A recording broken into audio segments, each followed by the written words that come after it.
You'd think Katniss Everdeen would be the most badass screen heroine in recent cinema history. Then you see this movie. Hello and welcome to my review of Quentin Tarantino's two-part blood-soaked, revenge-fueled opera of death, Kill Bill, starring Uma Thurman.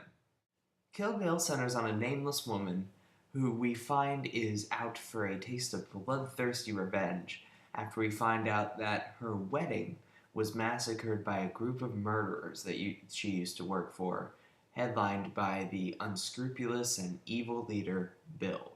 So essentially, over the course of this two-part movie, she goes out for revenge and makes this list of the 5 people who massacred her wedding and goes out to kill them one by one.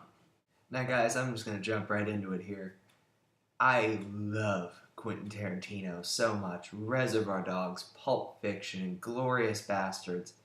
But I gotta say, I just watched Kill Bill today, both parts of it, and this movie is probably his best film that he's ever done. Yeah, it's just below Pulp Fiction, if not above it. I need to think about it a little more to put it above Pulp Fiction, but it is right. It's equal. This movie is a beautiful homage to everything in action cinema.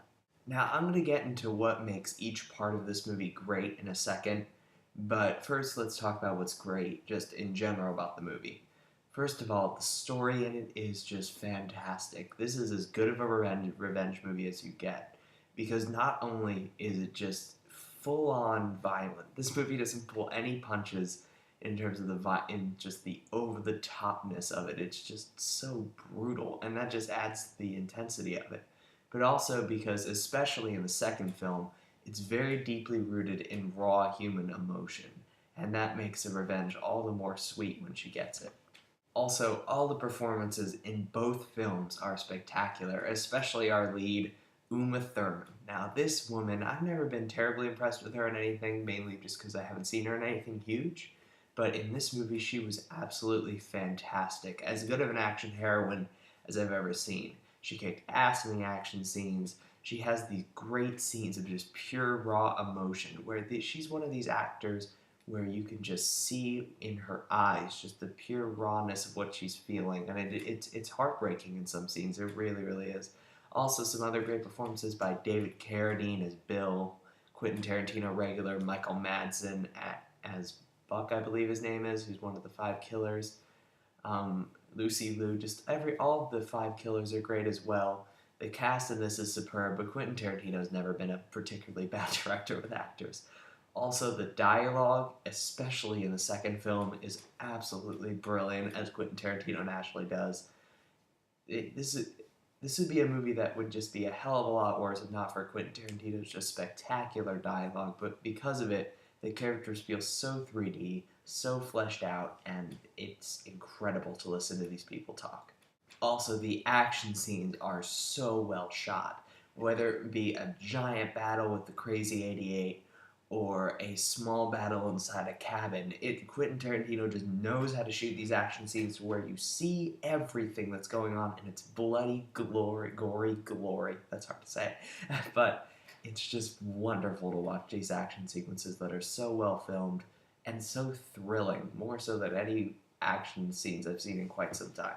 Now, just so we're clear, I am going to consider this as one movie. I'm rating this as one film. However, let's get into what the individual parts have to offer. Part 1 is very action-fueled. It's very, let's use Quentin's style for the action scenes and the tributes and just throw that all in your face. Part 1 is absolutely explosive. There's just so many brilliant action scenes in it. There's great inventive shots and anime sequences and all this crazy off-the-wall stuff. It's like a real-life anime brought to life, and it is so much fun. You don't really get into the deep stuff in that part, but it's just such a fun action movie that you just have a great time watching it. Part 2, on the other hand, delivers all the emotional resonance that may be missing from Part 1.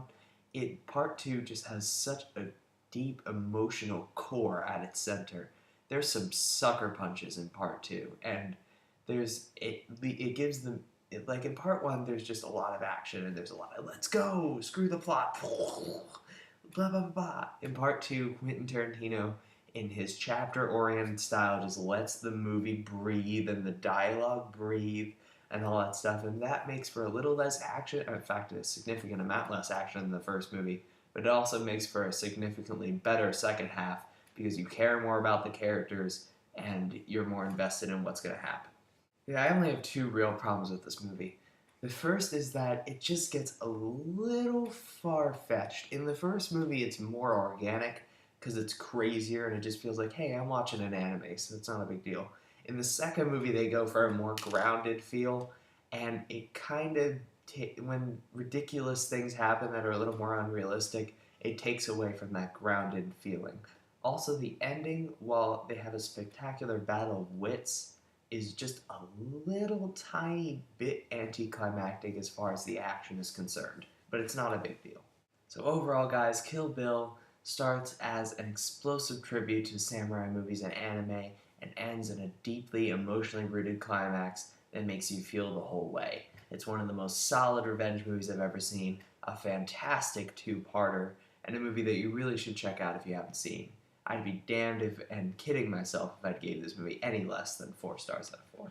So yeah, go check out Kill Bill, and if you like this review, you can subscribe, and until next time, guys, I'm Movie Kid Mike.